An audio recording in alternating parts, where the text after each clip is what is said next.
Good morning सबको। आप सबों को हमारे फिर से एक नए क्लासेस में स्टडी प्लैनेट के हिंदी के नए क्लासेस पे बहुत बहुत स्वागत है। आज हम लोग संधि के विषय में हम लोगों का ये थर्ड क्लास है और उम्मीद करती हूँ कि आप लोगों को सारा कुछ संधि के बारे में जो भी अभी तक मैंने बताया है, समझाया है, वो अच्छी तरह से समझ में आया होगा। और अगर कुछ नहीं समझ आया तो प्लीज़ आप क्वेश्चन कमेंट पे पूछ सकते हैं, ठीक है। तो आज जैसा कि आप लोगों को पता है कि आज हम लोग संधि का जो थर्ड टाइप है जिसे विसर्ग संधि कहते हैं, हम लोग आज उसके बारे में पढ़ने वाले हैं, ठीक है। आज हम लोग जानेंगे कि विसर्ग संधि के क्या क्या नियम है और कैसे विसर्ग को किसी अन्य स्वर या व्यंजन में चेंज किया जाता है, ठीक है। उसके लिए क्या क्या नियम है, किस तरह से उसको चेंज करने के लिए क्या क्या हमें आवश्यकता है। लेकिन सबसे पहले मैं आप लोगों से कुछ बोलना चाहूंगी कि जैसे आप देखते होंगे हिंदी में कभी कभी, मैंने पिछले क्लासेस में भी आपको बताया है कि बहुत बार ऐसा होता है कि हिंदी में बहुत सी अपवादें हो जाती हैं नियमों के अलावा। हालांकि किसी शब्द को विस्तृत रूप से अगर जानना चाहते हैं तो ऑब्वियस बात है कि आप उसको किसी नियम में बांधकर आप किसी चीज का विकास अच्छी तरह से नहीं कर पाते, ठीक है। तो कभी कभी कुछ चीजें नियम से हटकर भी हो जाती हैं। लेकिन मैं आप लोगों को लैंग्वेज के विषय में एक चीज बताना चाहूंगी, चाहे वो कोई भी लैंग्वेज हो, चाहे वो आपका हिंदी हो, चाहे इंग्लिश हो, या किसी भी तरह से कोई भी लैंग्वेज हो, पर आप अगर देखेंगे तो नियम तो है ही है, लेकिन साथ ही साथ किसी भी लैंग्वेज को कोशिश किया यही जाता है कि जो बोलने वाले हैं उस लैंग्वेज को, उसके लिए वो लैंग्वेज जो हो क्या हो, सरल हो, सुगम्य हो, और क्या हो, बोलने में मीठी हो, ठीक है, सुनने में मीठी हो, ठीक है। ये तीनों चीज होनी जरूरत होती है, ठीक है। तो अगर आप देखेंगे कि किसी लैंग्वेज में कभी भी कोई परिवर्तन, ठीक है, हमेशा इन आधारों को मानकर ही होता है, ठीक है। बोलने में, सुनने में मीठी, ठीक है, अच्छी, सुगम हो, है ना, सरल हो, ठीक है। इन सभी बातों के आधार पर ही किसी लैंग्वेज को आप बोल सकते हैं कि वो शुद्ध रूप है, ठीक है, किसी लैंग्वेज का। जैसे मैंने पिछले क्लासेस में भी आपको बताया था कि कुछ हिंदी में लिखने के लिए आपको दोनों ही बातें सही होती है, ठीक है। लेकिन क्या है क्या है आप लोगों को कि हिंदी हमेशा कोशिश करें, जैसे संस्कृत में हर चीज को आप लोग जैसे हलंत लगाकर लिखते हो, ठीक है, तो उसमें जो है हलंत का प्रयोग ज्यादा होता है, ठीक है। उसी तरह से क्या है, हिंदी में कुछ भी चीज को समेट कर, है ना, अच्छी तरह से जो सरल रूप हो आप उसको लिख सकते हैं, ठीक है। आज मैं विसर्ग संधि पढ़ाने के विषय में कुछ कुछ आप लोगों को जैसे मैंने पिछले क्लासेस में भी पढ़ाया था, तो किसी ने पूछा था कि मैम इसको याद करने का कोई शॉर्ट ट्रिक नहीं है। देखिए, मैं ये भी बोलना चाहूंगी कि शॉर्ट ट्रिक पे आप मत जाइए। आप पहले, क्योंकि हमेशा ऐसा होता है ना कि अगर आप शॉर्ट ट्रिक करते हैं तो उसके अलग, है ना, उसके बाद भी बहुत सारे नियम कुछ ऐसे हो जाते हैं जिससे कि क्या है, वो ट्रिक आप पर उस पर लागू नहीं होता, ठीक है। तो आप हमेशा ये मत मानकर चलिए कि हाँ ये शॉर्ट ट्रिक है और इसी के अनुसार ये जो भी कुछ हम लोग नियम वगैरह पढ़ रहे हैं इसी के अंतर्गत आना चाहिए, ठीक है।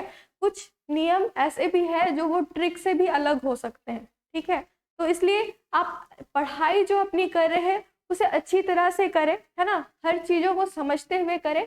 बाद में जब आप उस चीज को बार बार पढ़ोगे तो आपको ये शॉर्ट ट्रिक खुद ब खुद आ जाएंगी, ठीक है। तो इसके लिए आप किसी से पूछिए मत कि मैम इसके लिए क्या शॉर्ट ट्रिक होंगे या क्या, ठीक है, क्लियर। चलिए, तो आज का क्लास हम लोग स्टार्ट करते हैं विसर्ग संधि के बारे में। हम लोग देखेंगे कि क्या है विसर्ग संधि, किसे कहते हैं।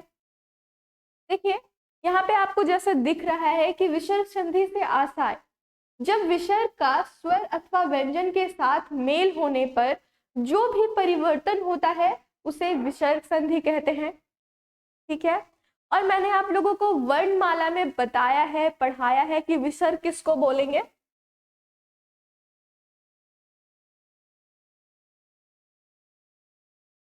तरह के साइन को आप क्या बोल सकते हैं, विसर्ग बोल सकते हैं, है ना, बोल सकते हैं। मैंने वर्णमाला में आपको पढ़ाया है ना। तो ये जो साइन है इसको ही क्या बोलते हैं, विसर्ग बोलते हैं। ठीक, अब देखिए जैसे मैंने व्यंजन पढ़ाने के पहले कुछ नियम बताए थे कि व्यंजन बनाने के लिए क्या क्या चीजों की आवश्यकता होती है।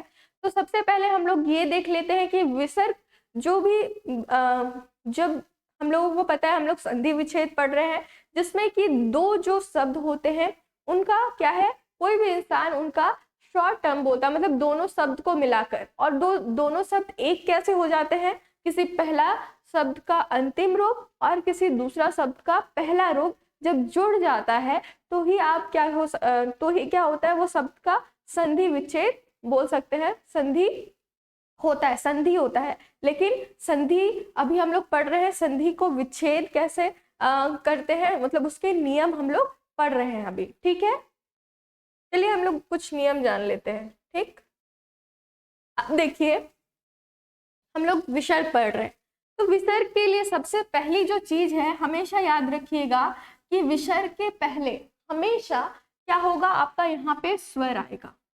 ठीक है, स्वर प्लस विसर्ग, ये याद रहेगा हमेशा। आप विसर्ग जब भी होगा ये स्वर प्लस विसर्ग होगा। ठीक है, जैसे आप यहाँ पे मान लीजिए, मैंने कुछ एग्जाम्पल लेती हूँ, जैसे तप प्लस बल। ठीक, तप प्लस बल। ठीक है, तो इसका आप अगर देखेंगे तो क्या है, प है ना, प में हलन तो नहीं है, तो इसका मतलब क्या है, प प्लस अ है ना।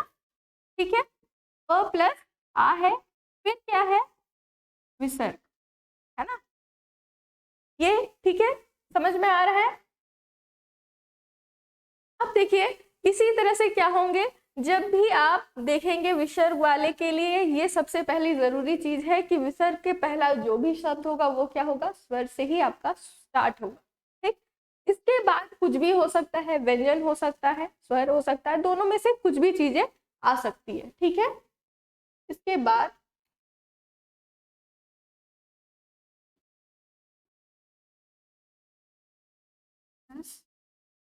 संधि प्लस स्वर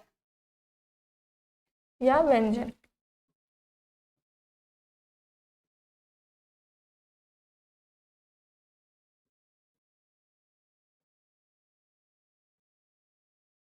ठीक, ये हो गए आपकी विसर्ग संधि के नियम।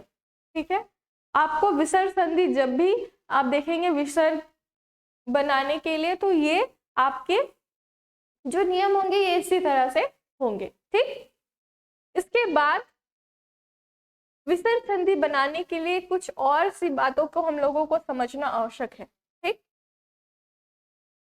वो क्या है, जैसे मैंने आप लोगों को वर्णमाला पढ़ाया है, ठीक है, ऐसे पढ़ाने से पहले मैं आपको कुछ बता दे रही हूँ विशेष, जैसे आपको आगे पढ़ते समय क्या हो ये ध्यान में रहे। ठीक है, जैसे सबसे पहले हम लोगों को वर्ण का हम लोग हर वर्ग का हम लोग प्रथम और द्वितीय को लिखते हैं सबसे पहले। ठीक, क ख, ठीक, च छ,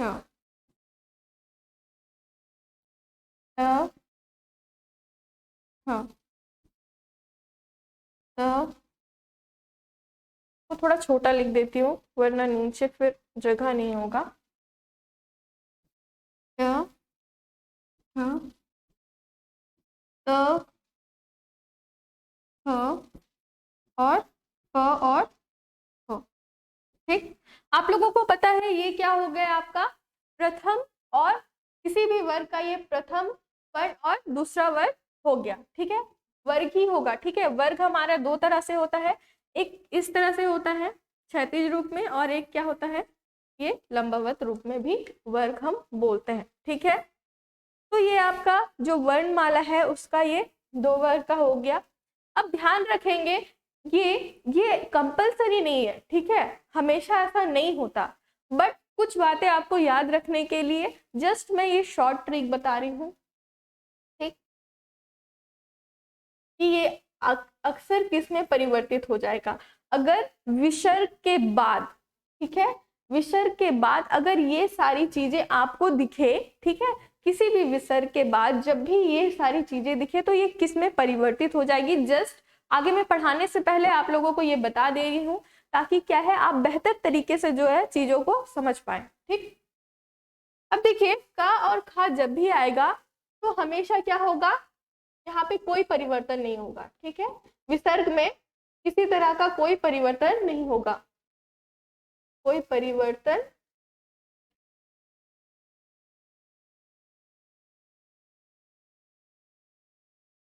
नहीं। ठीक, च छ जब भी आए तो आप लोगों को मैंने बताया है कि च छ का उच्चारण कहाँ से होता है। ठीक है, कहाँ कैसे करते हैं आप च छ का उच्चारण? तालु से करते हैं। तो ठीक है, तो इसलिए इसके अंतर्गत जब भी ये दो चीजें होंगी, ठीक है, किसी भी विसर्ग के बाद जब भी ये च छ का शाइन आपको मिलेगा तो उसके जगह पे क्या हो जाएगा, ये तालव्य श। ठीक, क्लियर, ये तालव्य श में परिवर्तित हो जाएगा। ठीक है,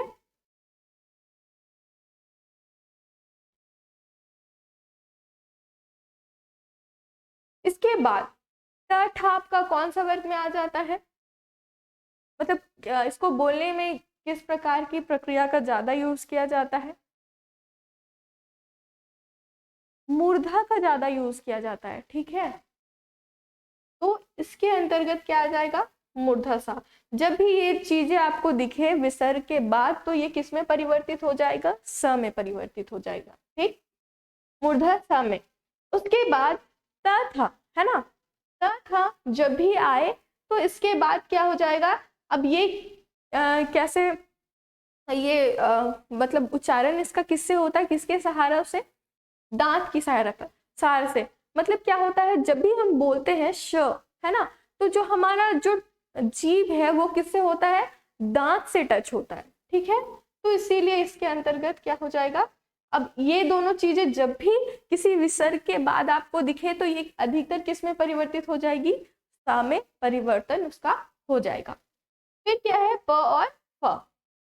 अब प और फ जब भी आए तो ये पहला वाला हो जाएगा। ठीक है, कि इसमें कोई भी विसर्ग में कोई भी परिवर्तन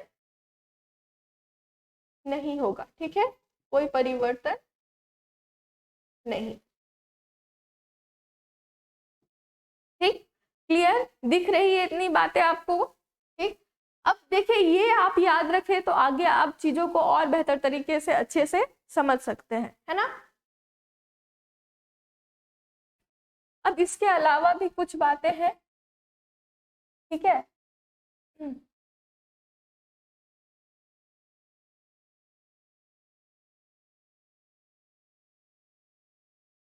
अब इसके अलावा देख लीजिएगा कि क्या है, जैसे मैं आप लोगों को पहले क्लासेस में लुफ्त प्लूत के बारे में पढ़ा चुकी हूँ, है ना, प्लूत के बारे में। तो अब याद रखिएगा और एक नियम क्या है, जब भी विसर्ग के पहले क्या हो, अ प्लस, ठीक है, अ प्लस विसर्ग प्लस अ, ठीक है, ये तीन आपको दिख रहा है। ठीक है, तो अ तो ये आगे चलकर किस में परिवर्तित हो जाएगा, प्लूत के साइन में परिवर्तित हो जाएगा। ठीक है, इस तरह से। ठीक है,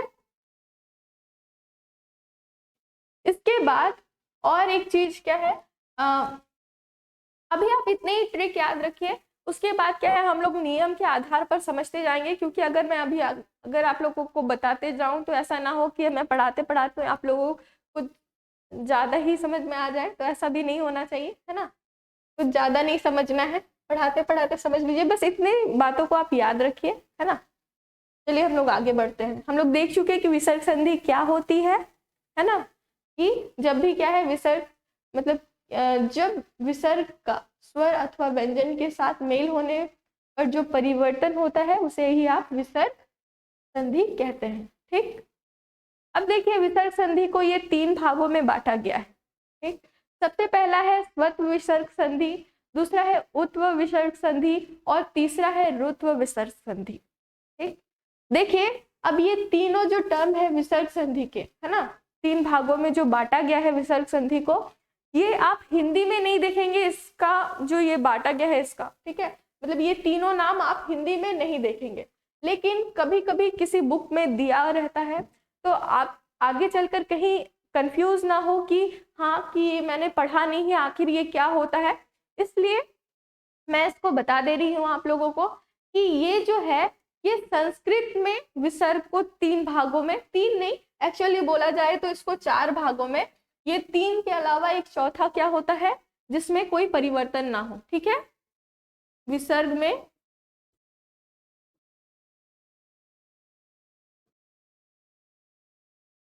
कोई परिवर्तन ना हो, ठीक। चौथा और एक नियम क्या हो जाता है जिसमें कि क्या हो, कोई परिवर्तन ना हो, ठीक। तो ये संस्कृत के आधार पर है, ठीक है, संस्कृत में विसर्ग को चार भागों में बांटा गया है, लेकिन हिंदी में ऐसा कोई डिवीजन नहीं किया गया है, बल्कि विसर्ग के ऐसे डायरेक्ट नियम बता दिए गए हैं, ठीक है। तो ये याद रखिएगा, टर्म याद रखिएगा, आगे चलकर हम लोग देखेंगे कि किसे सत्व विसर्ग संधि, किसे उत्व विसर्ग संधि और किसे ऋत्व विसर्ग संधि कहते हैं, ठीक। चलिए आगे बढ़ते हैं हम लोग। देखिए सबसे पहला सत्व विसर्ग संधि है ना, इसमें क्या दिया है कि विसर्ग के स्थान पर र है ना, यानी कि क्या है, विसर्ग जो होता है वो किस में परिवर्तित हो जाता है, र में, है ना। अभी तक हम लोग देखे श में जितना भी श था है ना, चाहे वो तलविश हो, दंस हो या फिर मूर्धन्य श हो, तो उसमें परिवर्तन हो जा रहा था, ठीक है। लेकिन अब जो क्या है विसर्ग हम लोग देखेंगे कि ये रा में कैसे परिवर्तित हो जाता है, ठीक है। आगे हम लोग उनके भी नियम को पढ़ेंगे, ठीक है, बट अभी हम लोग देख लेते हैं कि क्या है सत्व संधि में कैसे जो विसर्ग है वो रा में परिवर्तित हो जाता है ना। सबसे पहला देखते हैं, विसर्ग संधि के अंतर्गत संधि करते समय विसर्ग से पहले, है ना, क्या बोला जा रहा है यहाँ पे, विसर्ग से पहले, है ना, यहाँ पे मैं फॉर्मूला लिखते जाती हूँ आप लोगों को अच्छी तरह से याद रहे बोलकर, क्या बोल रहा है, विसर्ग से पहले अ या आ को छोड़कर, है ना, यानी अ या आ को छोड़कर मतलब क्या, स्वर की बात कर रहा है, तो स्वर में क्या क्या चीजें हो जाएंगी, जैसे कि आपका हर्षी हो जाएंगी, दीर्घ ई हो जाएंगी, है ना, हर्ष हो जाएंगे, दीर्घ उ हो जाएंगे, ए ऐ ओ औ, ये सारे कुछ हो जाएंगे, ठीक है, जो 11 स्वर है वो आ जाएंगे यहाँ पे, ठीक है, प्लस में विसर्ग, ठीक है। अब क्या बोल रहा है, अन्य कोई भी स्वर हो, ठीक है, अब विसर्ग के बाद भी क्या है, यहाँ पे भी कोई भी स्वर हो, ठीक है, कोई भी स्वर हो तथा विसर्ग के बाद में कोई भी, ये 2 बार रिपीट हो गया है,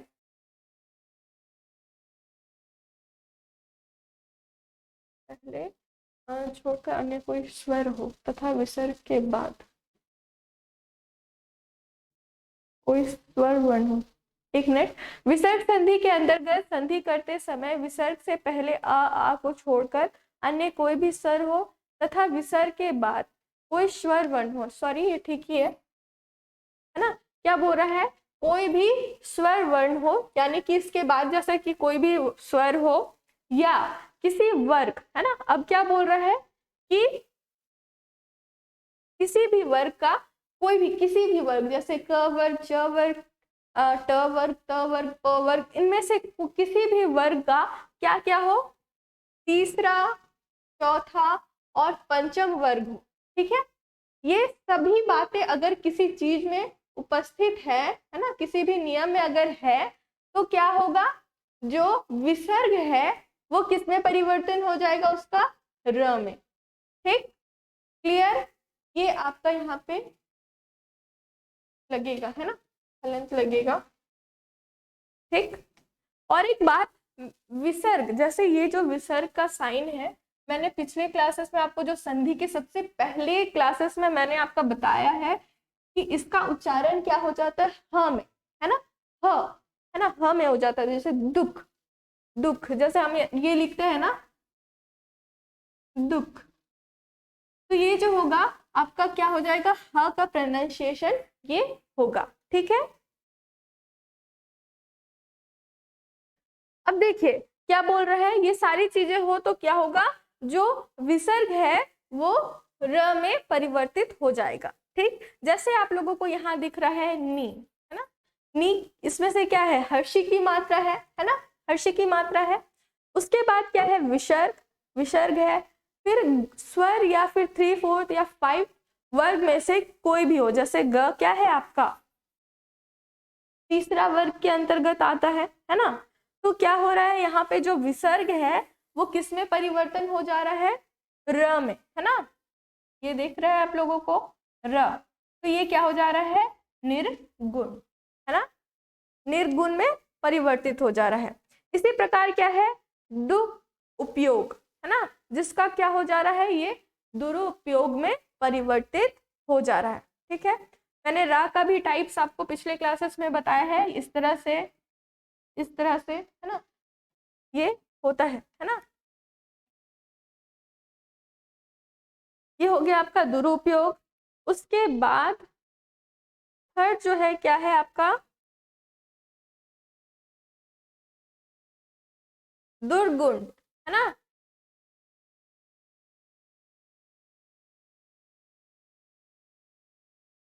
दुर्गुण है। ठीक है,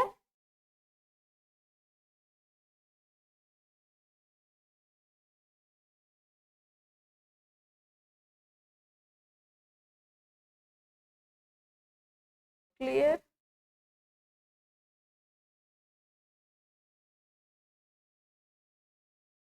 चलिए इसके आगे बढ़ते हैं, इसको छोड़ देते हैं। इतना दूर क्लियर है, सबको समझ में आया, है ना।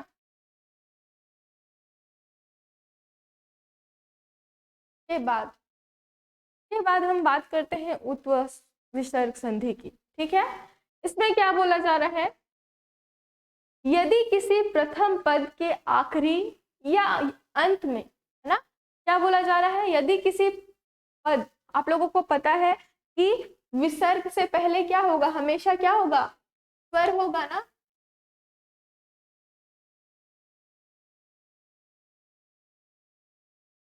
है ना।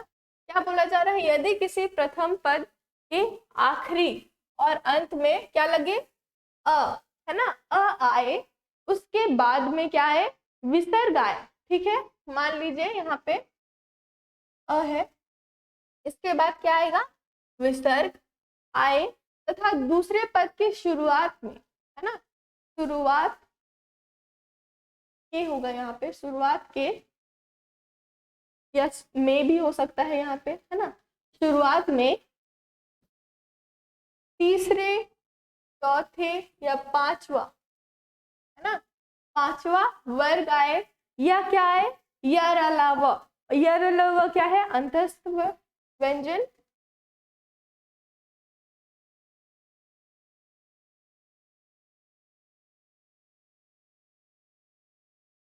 ठीक, अंतस्थ व्यंजन में आए तो क्या होगा, ये किस में परिवर्तन हो जाएगा, इसका उ बन जाता है। ठीक है, क्या में बन जाता है, ये विसर्ग जो होता है ये किस में परिवर्तित हो जाता है, उ में परिवर्तित हो जाता है। नाम से ही आपको स्पष्ट है कि उ मतलब क्या है, उत्व मतलब क्या, ये क्या हो जा रहा है, आगे चलकर ये उ में परिवर्तन इसका हो जा रहा है। ठीक, अब देखिए एग्जाम्पल से हम लोग समझने की कोशिश करते हैं। जैसे यहाँ पे आप लोगों को क्या दिख रहा है, न, है ना, मन, मनोरथ, है ना, जो आगे चल के क्या हो रहा है, मनोरथ में परिवर्तित हो जा रहा है ना। सॉरी, ये यहाँ पे देखिए, ये मैं बताना भूल गई आप लोगों को, मनोरथ है वहां पे, है ना, तो देखिए उ बन जाता है, फिर क्या है, अंत में, है ना, अंत में क्या है, अ और उ को मिलाकर क्या हो जाता है, ये ओ। तो मतलब आप अगर समझना चाहते हैं तो क्या है, अगर ये सारे कुछ आप किसी देख रहे हैं विसर्ग के शब्द में देख रहे हैं, ठीक है, तो ये आगे चलकर किस में परिवर्तित हो जाएगा, ओ। ठीक है, यानी क्या, अ प्लस उ, है ना, अ प्लस उ, यहाँ पे आप लोगों को अ दिख रहा है, और जो कि क्या हो जाएगा, उ में इसका परिवर्तन, ओ में परिवर्तन हो जाएगा। ठीक है, अ प्लस उ के आधार पर किस में परिवर्तन हो जाएगा, इसका ओ में परिवर्तन हो जाएगा। जिससे क्या है, आगे आपको दिख रहा है मनोरथ, जो कि क्या हो जाएगा, मनोरथ में। फिर क्या है, सर प्लस ज, जो क्या है सरोज। फिर क्या है, पर प्लस धर, जो क्या हो जा रहा है, अयोधर। ठीक, क्लियर है? अगर कोई दिक्कत है तो आप कमेंट में पूछ सकते हैं। अगर कोई दिक्कत है तो आप कमेंट में पूछ लीजिए, नहीं तो हम आगे बढ़ते हैं। ठीक, चलिए उसके बाद हम देखते हैं, ये हो गया आपका उत्वसर। इसके बाद हम देखते हैं रुत्वसर, है ना, किसको बोलते हैं, क्या है। अब क्या है, रुत्वसर में क्या होता है, जो विसर्ग के स्थान पर क्या हो जाता है, ये मैंने आपको बताया, श तलवे श, मूर्धन श, और ये क्या हो जाता है, विसर्ग जो है इसमें परिवर्तित हो जाता है। ठीक, अब देखिए, जब कभी किसी शब्द में विसर्ग के बाद क्या आए, अब मान लीजिए किसी भी शब्द, कोई भी शब्द है, ठीक है, कोई भी शब्द में क्या है, सबसे पहला तो ये विसर्ग आ रहा है, विसर्ग के बाद क्या है, च और च आए, ठीक है, तो ये किस में परिवर्तित हो जाएगा, श में, तलविश श में। फिर क्या है, यही चीज अगर इसके बाद विसर्ग के बाद क्या आए, ठ आए, तो ये किस में परिवर्तित हो जाएगा, आपका मूर्धन्य ष में। फिर विसर्ग के बाद अगर क्या आए, त आए, ठीक है, तो ये किस में परिवर्तन हो जाएगा, इसका दंत। ठीक, ये याद रहेगा आप लोगों को। देखिए, ये एक ही नियम में तीन चीजें बता दी है, तो इसलिए इसको शॉर्ट तरीके से मैं बता दे रही हूँ, है ना। अगर ये आए आपको इस तरह से दिखे, तो जो विसर्ग होगा वो किस में परिवर्तन हो जाएगा, उसका श में परिवर्तन हो जाएगा। ठीक, इसके बाद देखते हैं, इसका एग्जाम्पल से समझने की कोशिश करते हैं। क्या है, नी प्लस चल, जो कि क्या हो गया, यहाँ पे आपको दिख रहा है ना। आप अगर इस तरह से लिख रहे हैं और अगर आप लिख रहे हैं इस तरह से, निश्चल, ठीक है, तो ये दोनों ही सही है। ठीक है, इसमें गलत कुछ नहीं है, निश्चल। ठीक, उसके बाद क्या है, धनु, धनु टकार, क्या हो गया ये, आगे चलकर धनुष्टकार, है ना। उसके बाद निह जोड़ तार, निस्तार, निह प्लस छल, निश्चल, और क्या है, दु प्लस शासन, क्या हो गया, दुशासन। ठीक है, क्लियर। के बाद चलिए, अब तो हम लोग देख चुके कि क्या है, क्या है आप लोगों का कौन सा जो रुत्व, उत्व और सत्व, उत्व और रुत के बारे में हम लोग देख लिए। अब आगे जो है हिंदी में इसके अलावा भी कुछ नियम है ना, जो कि हम समझने का प्रयास करेंगे। ठीक, क्या है, विसर्ग के स्थान पर ओ, है ना। अब क्या हो रहा है, विसर्ग जो हो रहा है वो किस में परिवर्तित हो जा रहा है, ओ में। ठीक है, पहला तो हम लोग इससे पहला देखे आप लोगों का कि क्या है, अगर हम लोग उत्व में देखे है ना, उत्व स्वर में, कि उसका क्या है, उसमें भी क्या हो रहा था, ओ में परिवर्तन हो जा रहा था। लेकिन अब हम लोग समझते हैं इसमें क्या है, कि अगले नियम के अंतर्गत विसर्ग संधि में, संधि करते समय यदि विसर्ग से पहले अ हो, यहाँ पे क्या बोल रहा है, विसर्ग से पहले क्या हो, अ हो, और बाद में, है ना, यानी क्या होगा, बीच में विसर्ग, फिर बाद में क्या हो, अंतस्थ व्यंजन,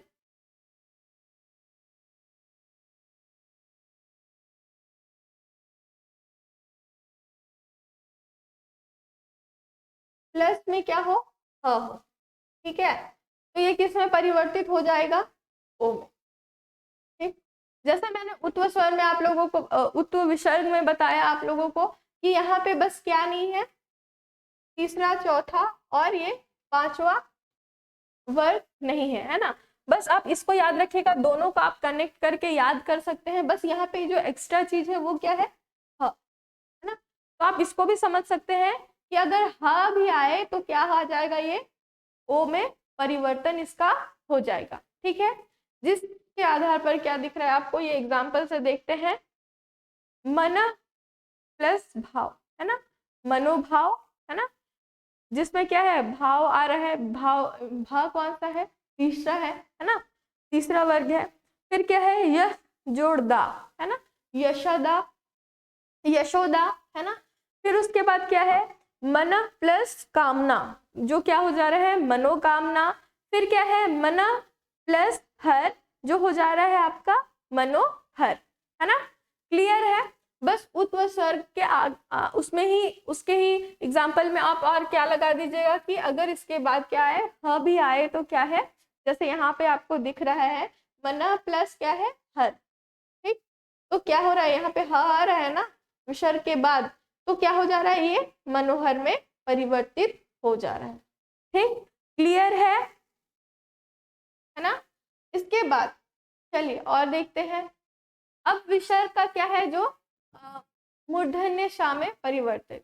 देखिए अब ये थोड़ी नई बात, नई चीज है, अभी हम लोग देख रहे थे। ठीक है, हम लोग यहाँ पे तो समझ रहे हैं कि ये स्वर ही है, ठीक है, लेकिन अब इसको थोड़ा अच्छा से समझेंगे कि और क्या हो सकता है। ठीक है, देखिए यदि क्या बोल रहा है, यदि विसर्ग के पहले, है ना, पहले विसर्ग लगा लेते हैं, विसर्ग के पहले क्या है, ईकार, है ना, यानी हर्षी की मात्रा। ठीक, ईकार या क्या है, उकार, है ना, उकार आए और विसर्ग के बाद, ठीक है, अब क्या बोल रहा है, विसर्ग के बाद क्या है, क ख या प फ हो। ठीक है, मैंने पहले भी बताया है कि आपका ये क्या है, यहाँ पे क ख, देखिए मैंने ये पहले बताया आप लोगों को कि क ख और प फ आए तो वहां पे विसर्ग जैसा है वैसा ही रह जाएगा।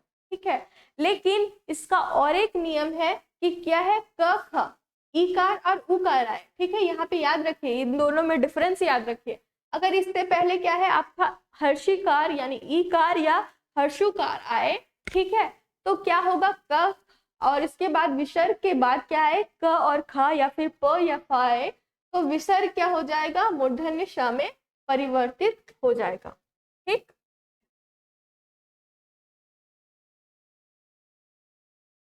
क ख या फिर क्या है, प प, है ना, ये अगर रहे तो क्या हो जाएगा, आपका विसर्ग क्या हो जाएगा, मूर्धन्य ष में परिवर्तित हो जाएगा। जैसे यहाँ पे आप लोगों को दिख रहा है निश जोड़ कपट, है ना, क्या हो जा रहा है यहाँ पे, निष्कपट, है ना, ये जो मूर्धन्य, जो ये विसर्ग है, ये क्या हो जा रहा है, मूर्धन्य ष में कन्वर्ट हो जा रहा है। ठीक, इसके बाद है निश जोड़ कारण, निष्कारण, थु प्लस कर, है ना, यहाँ दु होगा, द होगा, सॉरी ये टाइपिंग मिस्टेक है, दु प्लस कर यानी क्या हो जाएगा, दुष्कर। समझ में आया, ये याद रखिएगा, हर्षिकार और हर्षुकार। अब ये मत पूछेगा कि मैम आगे जाके आप ये तो नियम बताएं कि क और खा और प और फ है तो क्या हो जाएगा, वो विसर्ग परिवर्तित नहीं होगा, तो ये मत समझेगा। मैंने बताया आप लोगों को कि हमेशा किसी चीज को आप नियम में नहीं कर बांध के नहीं रख सकते कभी भी, है ना, लैंग्वेज तो स्पेशली, है ना, क्योंकि लैंग्वेज का रूप हमेशा परिवर्तित होता रहता है ना, और हमेशा किसी लैंग्वेज को सरल, सुगम या फिर बोलने या सुनने में मीठी लगने के लिए आप उसमें किसी भी तरह का परिवर्तन हो सकता है। ठीक है, क्लियर। चलिए इसके आगे हम बढ़ते हैं। इसके बाद क्या है, अब देखते हैं यहाँ से हम लोग क्या है, विसर्ग का लोप, है ना, मतलब कि विसर्ग क्या हो जाता है, यहाँ से विसर्ग हट जाता है। ठीक है, चलिए इसमें देखते हैं क्या बोला गया है। क्या है, विसर्ग का लोप, यदि हर्षिकार या सॉरी ई या उ के बाद विसर्ग हो और इसके बाद र हो, है ना, तो ई और उ का क्या हो जाता है, दीर्घई और दीर्घु, यहाँ पे दीर्घ होगा, दीर्घु हो जाता है और विसर्ग क्या होता है, लुप्त हो जाता है। इसको लिख लेते हैं हम लोग, है ना, यहाँ पे अगर हर्षी या क्या हो, हर्षु, ठीक है, हर्षु के यदि हर्षी या हर्षी के बाद क्या है, हर्षों के बाद विसर्ग हो और इसके बाद है ना, इसके बाद क्या बोल रहे हैं, र हो, तो क्या होगा, ये किस में परिवर्तन हो जाएगा, जो ये हर्षी है ये किस में परिवर्तित हो जाएगा, दीर्घी में हो जाएगा, है ना।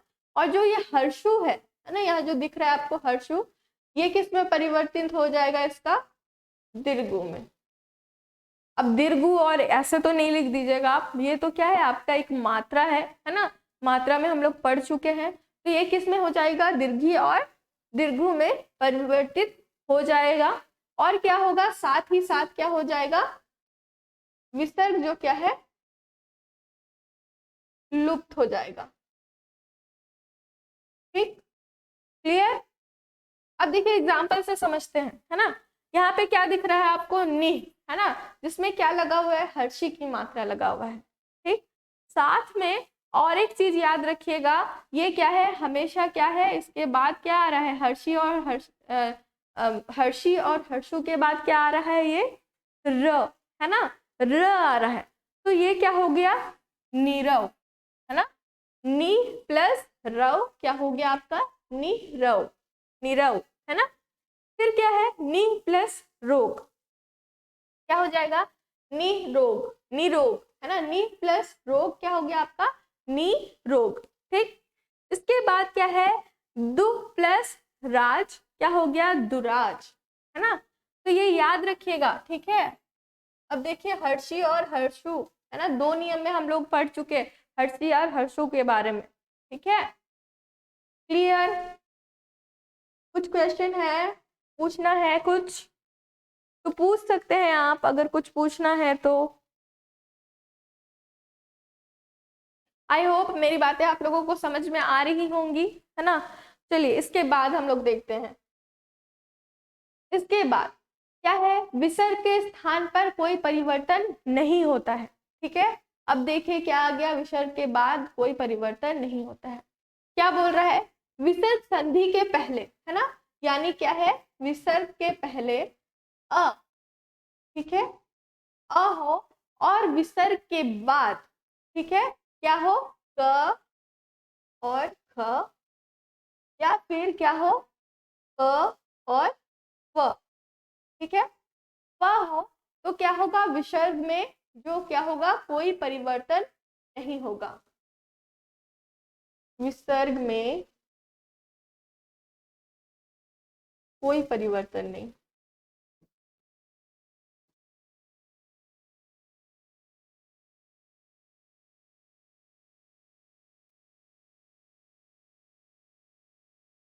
ठीक है, कोई परिवर्तन नहीं, है ना, समझ में आ रहा है। अब देखिए क्या है, एग्जाम्पल से समझते हैं, यहाँ पे दिया है रजह प्लस कर्ण, क्या हो गया, रज कर्ण, रजह कर्ण, है ना। फिर क्या है, पह प्लस पान, सॉरी, पया प्लस पान, है ना, पया पान, है ना, पया पान। फिर अंत प्लस काल, अंत काल। फिर क्या है, अंत प्लस खंड, अंतखंड, अंत प्लस कर्ण, करण क्या हो गया, अंतकरण। और अध प्लस पतन क्या हो गया, अधपतन, अधपतन, है ना, इस तरह से। ठीक है, तो ये याद रखिएगा, आप ये मत बोलिएगा कि मैम आप बोले कि क और फा जब भी आए तो उसमें कोई परिवर्तन नहीं होगा, तो ये चीज याद रखिएगा, है ना, कि उसके पहले हर्षिकार या हर्षुकार नहीं आ रहा है। ठीक, क्लियर।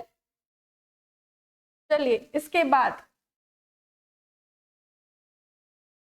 क्या है, विसर्ग के स्थान में यहाँ पे भी क्या हो रहा है, कोई परिवर्तन नहीं हो रहा है। तो देखिए अब इसके लिए क्या जरूरी है कि कोई परिवर्तन ना हो। ठीक, क्या बोला गया है यहाँ पे, विसर्ग संधि के अंतर्गत जब कभी संधि करते समय विसर्ग के बाद, क्या बोल रहा है यहाँ पे, विसर्ग के बाद क्या हो, तालव्य, मूर्धन्य श और दंत श आए, तो विसर्ग अपने मूल रूप में बना रहता है ना, विसर्ग क्या होता है, मूल रूप में बना रहता है और उसमें कोई परिवर्तन नहीं होता है। तो आप लिख सकते हैं विसर्ग में कोई परिवर्तन नहीं।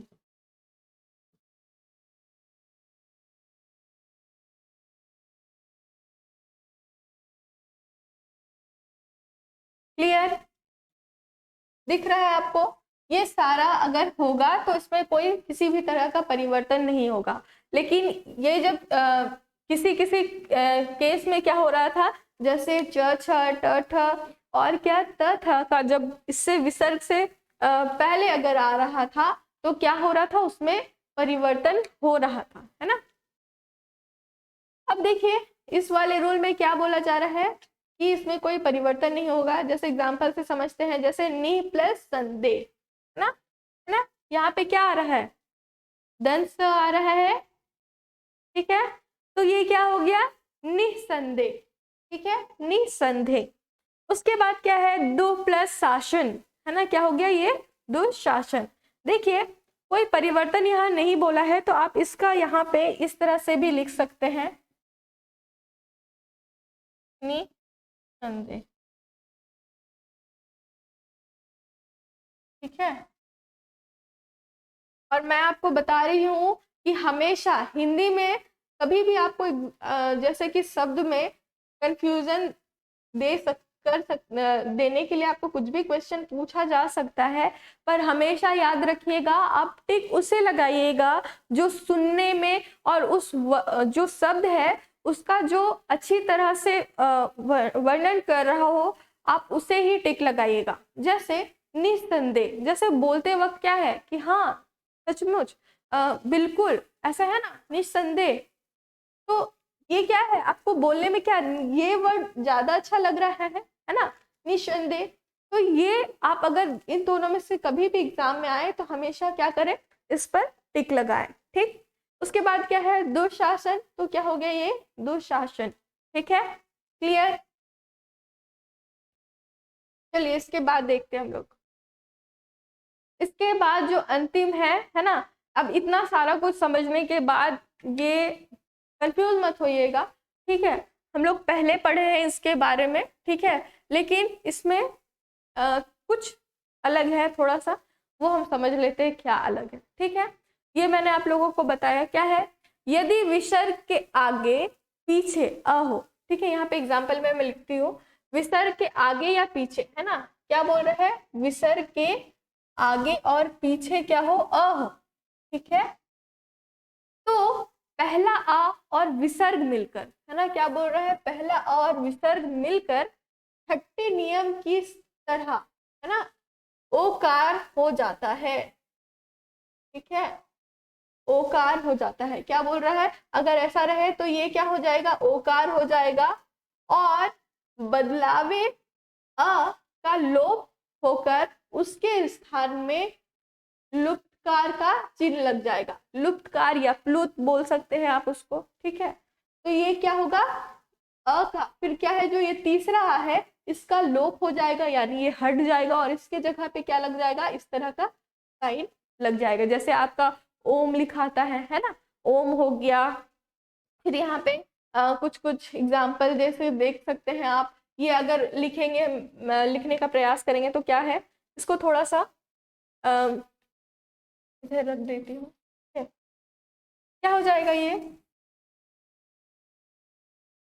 प्रथमो अ, क्या हो जाएगा, अ का लोप हो जाएगा और क्या हो जाएगा, ध्यान, है ना, प्रथमोध्याय, ठीक। फिर क्या है, मन प्लस अभिलषित, अभिलषित, है ना, तो ये क्या हो जाएगा,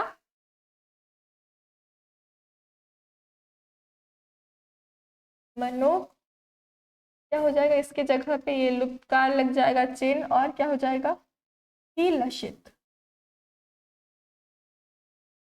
ठीक। इसके बाद क्या है, यश, यश प्लस अभिलषित, तो क्या हो जाएगा, यशो अभिलषित,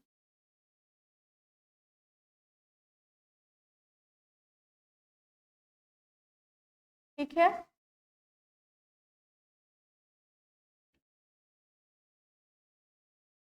समझ में आ गया, ये क्या हो जाएगा, ये मैंने आप लोगों को पहले बताया, ठीक है, कि ये ऐसा हो सकता है जब तीनों तरफ क्या हो ठीक है, ऐसा हो जाएगा। लेकिन क्या है, उसके बाद बोला गया है, इसमें कुछ अपवाद भी है, ठीक है, इसके नियम में। तो उसके बाद क्या है, विसर्ग के बाद, है ना, विसर्ग के बाद कोई अ के सिवाय दूसरा स्वर आए तो यह नियम लागू नहीं होगा, ठीक है। और अगर क्या है, क्या बोला गया है, यहाँ पे क्या आ रहा था आपका, ये